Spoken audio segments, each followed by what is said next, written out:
Boly amin'izay vaovaony toe-karena izay hatrany dia mihamaro ireo vehivavy misehatra eo amin'ny resaka fandrarana eto amintsika ary misy amin'izy ireo no mitantana orinasa maromaro.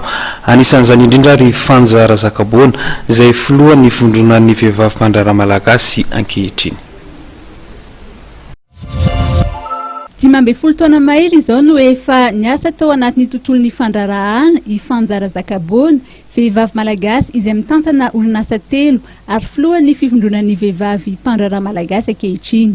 Nasarika anay efa hatramin'ny fahazazamana efa tia madamodamina sy ny karakara zany. Fianarana nataoko moa dia resaka momban'ny gestion d'entreprise,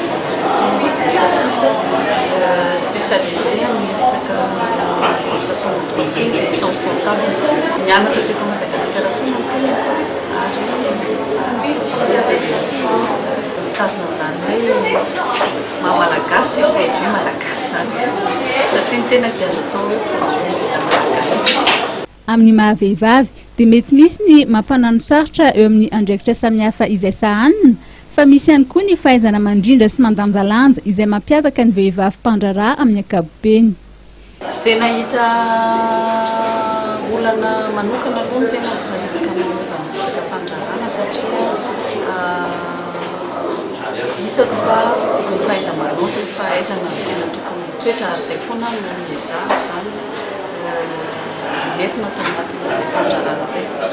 Tsy afaka tsy teny kosa nefa ny tena fa mahafilohan'ny fikambanana hoe mitovy amiko daholo ny mpandraraha izay mitantana orinasa fa izay no mampatonga ny hoe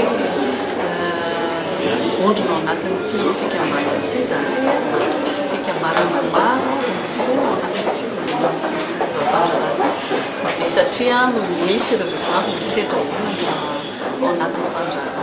Ny afatra apitaina amin'ireo vehivavy indrindra fa ny tanora malagasy izay te hanaraka ny diany dia ny hoe mila fikirizana sy finiavana ary arahanasa ny fandrarahana ary mahavita izany ny vehivavy.